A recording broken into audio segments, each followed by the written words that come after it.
Hi, I'm Scott. I'm a Quiet Place fan. Hi, I'm Senthil, and I'm a Bird Box fan. So the two of us have decided, since we disagree, we're going to start watching as many horror movies as we can and come up with a new way of rate them. Come join us. Hey Scott, how's it going? Cynthia, it's going great. I am really excited by the movie we're going to be talking about tonight because it is an oldie, but it is let's just admit what it is. It was a first of its kind, low budget genre setting film. And tonight we're actually going to be talking about Halloween, the original Halloween, not the 26 others that have been done, but the 1978 John Carpenter low budget film Halloween. In fact, this was his first big movie. I believe he was about 30 years old when he did it. Yes. A new filmmaker. And when I looked this up, the budget was listed as between 300 and 325K for the time, adjusted for inflammation. Adjusted for inflation, it's about a $1.5 million movie. So, trying to scale that for today, what would a $1.5 million budget get you today? We've seen some movies and they've been pretty impressive. So Yes. I'd love to keep that in context that, well, 300K is still a low number for 1978. It wasn't a shoestring budget when they did it. So what's fascinating to me about Halloween, Simple, is that I've gone back and I watched it again. Um, I am big into horror movies like you are. Halloween is one of the ones that always gets spoken about. Watching it again, you kind of go, why is Halloween one of those movies that's always spoken about? I remember it being scarier. I remember it being gorier, I guess, more violent. And a lot of it is just a guy with a mask walking around with music playing, right? That's that buildup of tension to an ending. Yeah. And I don't know if it was because of, they used different sets throughout what they were doing, that was that kind of budget that was placed in there, or that the actors that were there, Jamie Lee Curtis and everything else like that, was a little bit more. I have seen, the making of Halloween on the Netflix series. So, you kind of, you understand through there, but I look at this film compared to other low budget films of today, Yeah. and it's not great. It's not great. It doesn't hold up. My memory to remember the movie differently than it actually is. When I watched it again, if I saw it for the first time today, there are several elements of what the movie we'll talk about that I would call out, and I don't know that I would have necessarily made it a recommended movie if I saw it for the first time today. But Synthil, it's built a franchise that can't be argued. That, I mean, look, you've got, Halloween Kills, Yeah. you've got this, but it was redone by Rob Zombie, right? So he did 3 films. You have the Halloween series that went all the way up through the Curse of Michael Myers and this weird witchcraft, and then Season of the Witch 3, which was John Carpenter's real vision of Halloween. Yeah. So those, I don't know how many people are aware, but what John Carpenter really wanted was every year a different story that was called Halloween that would come out every year, but it was a different Halloween story. So Season of the Witch, which really doesn't fit into any of this, except they make it fit in later films with the witchcraft stuff, and that Michael Myers is this thing, was John Carpenter's thought. He didn't want to do Halloween 2, where Michael Myers comes back. He wanted Michael Myers to end and then move to these new ideas. Yet it went over so well, the studios were like, no, let's just keep Michael Myers going. And he's been going since 1978, right? And continuing to march on.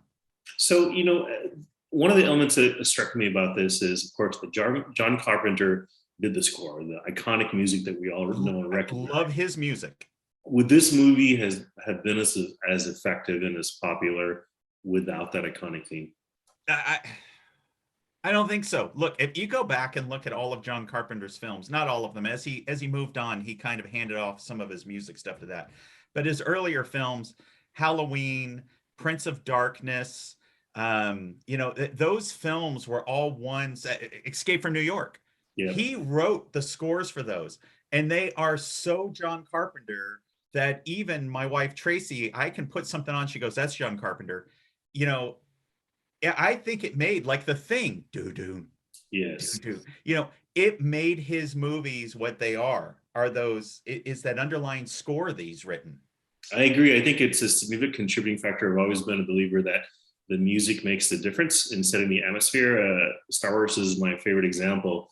You could play some of the score from the original Star Wars. You don't have to see the movie. You can visualize the scene. You know Yes. exactly what was going on. And the score in this is simple, but so effective. And this is not a true hacker. We were just talking about the fact that this was released in 1978. Texas Chainsaw Massacre, which is significantly more gruesome, Yes, came out 4 1974. years before. Yeah. In this, you see a death out of the very first scene. It's not bloody. You don't see the next death until 54 minutes into the movie. Correct. And it's Yeah. still not very bloody. You don't see No. gore.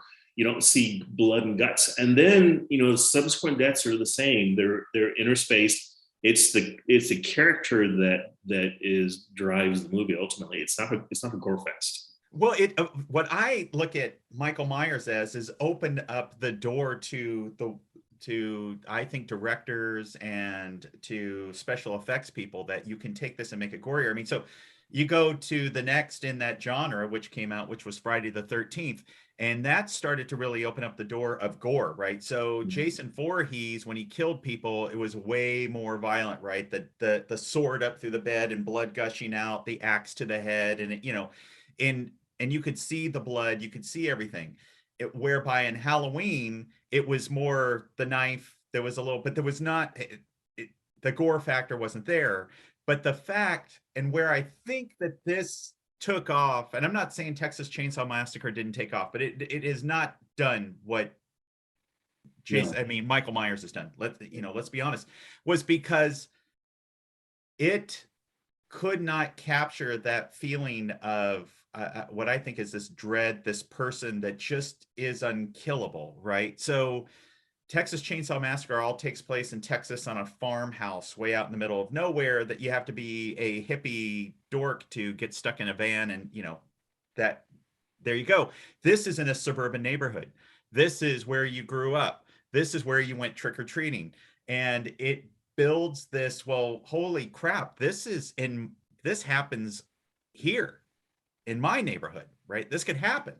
So I think that's really what turned Halloween into that. And the iconic idea that you could have this serial killer that is unstoppable. Let's look at this as we would. Let's forget for a moment that it's a John Carpenter movie who Yep. is a legend in horror. Let's forget that this launched a huge franchise that sees no end. It's going to keep coming. It's going to keep creating additional sequels. Absolutely. And let's look at it as we would another low budget, micro budget movie, and see what our responses are and reactions. The first thing that hit me, the opening scene was very terrible is all I can say. The acting was very wooden, where the little kid comes out of the house and apparently his parents, right? Yeah. And they're standing next to him, just staring at him, no reaction. I thought, what the heck is going on? They just found their son with a knife in his hand that's bloody, and they're looking at him. There are other elements that kind of caught me. It requires, we've talked about this, it requires the characters to do stupid things in order to drive the story. For example, when the psychiatrist is in the car, and when I saw it, again, it's an audience thing, we see Michael Myers on the side of the road as they're driving to the nurse. They don't see him. And then he's apparently going to open the gate. Michael Myers is on top of the car attacking her, and the doctor has no clue what's going on. It didn't make any sense to me. How does Michael Myers know how to drive? That question actually comes up in the movie itself. So there were elements of it that made me feel like this story, if I was looking at this today, and if I didn't remember that it's a John Carpenter iconic franchise launching movie, I don't know that I would say it's a great low budget movie. So what I agree, Synthel. I mean, if you were to take it in standards of today, now mind you, there was not the special effects and the ability to do these amazing CGI things on, back in 1978. So But if you take John Carpenter out of this, you take his iconic music out of this, and you look at this as if you and I were to direct this, or low budget directors were to direct this, I think many people would call it cop out. It would. Um, it's there's really not a whole lot of tension throughout the film. No. Um, there's a lot of, like you said, what are, dumb horror moments, right? That it's the entire movie is, basically moves forward because of stupid things that people do. Now, what's interesting about that is there's been research on that has basically said people do stupid things. So, Yeah. it was the whole horror movie mantra of nobody's this dumb. And researchers came back and said, yeah, people are that stupid.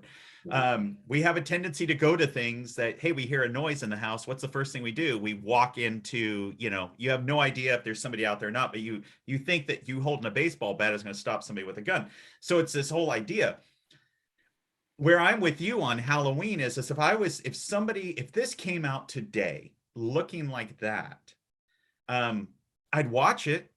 Would it become a franchise worthy film? I think it would get lost in the Amazon depths of low budget horror. Yeah. It's definitely, I mean, we have to acknowledge I'm sure there's been a lot of research and study into what makes Halloween, and a lot of conversations to what made it the franchise maker that it did. But it definitely, I think the music and the fact that it was very unique for its time launched the franchise, and the character is very, very compelling. The Michael Myers character is very compelling. When you first see him on the screen behind the hedges, it's a bit startling. So from that perspective, if I saw this today, the music and the character would say, yeah, you should check this out. But this would be there's a low budget Amazon flick you should check out. This is not a, holy cow, I think this director is going to be a world beater and a legend, and you should go watch this movie, is not the reaction I'd have today. No, me either. But at the time, we go backwards in time and look, this film probably wouldn't be picked up. It would go direct to, Amazon Prime, into their channel. I think, Senthil, I always come back to what made Halloween Halloween, and we've talked about this, is A, the Michael Myers character itself, right? It's the spooky thing. B, it took place in suburban America, right? Where everybody feels safe. You go home every night and you left your doors unlocked. And in 1978, that was reality. I was talking to my mom and dad. Yeah, they didn't lock their front doors when they went to bed at night and stuff like. So there was this idea of safety, and a film like this had never taken advantage of the suburban, lifestyle. That suburban, I'm not afraid because I know my neighbors. Yeah. Now they did it in the town that dreaded sundown, right? The Texas about the serial killer, but nobody had really done this before, where they took this idea that you are not safe in your suburban, beautiful 2-story white, home with your neighbors that all have jobs driving 1978, these nice cars. You were just as easy to pick off as anybody else. Yeah, disturbing the suburban peace that everybody was used to, I'm sure was effective. And I know we'll get a lot of strong opinions and comments, so I'm looking forward to seeing our comments. Any final thoughts on this movie, Scott? No, I think my only final thoughts on Halloween is that I appreciate what it did for the horror genre. I mean, it really changed and shaped how, directors looked at horror, and it built up an entire, again, I'm going to come back to Freddy Krueger, Jason Voorhees. This idea that you have these characters who, are unstoppable. You cannot get rid of them, but yet come at you, except for Jason Voorhees, right? It was the camp, but that come to you in your suburban cushion, right? That made me realize, as I was growing up, you're not safe in suburbia, right? So that's my final comments on this. It's one of those films that if it was done today, would go directly to Amazon Prime. I don't think it would see its day in a theater. I just really don't. But it did shape a horror genre. It absolutely did, and for that, I enjoyed watching it again. But I think that's my same reaction as well. Well, It's been fantastic once again having a conversation with you, Scott. Looking forward to next time. All right, Senthil. Hey, thanks. We'll talk again. Talk again.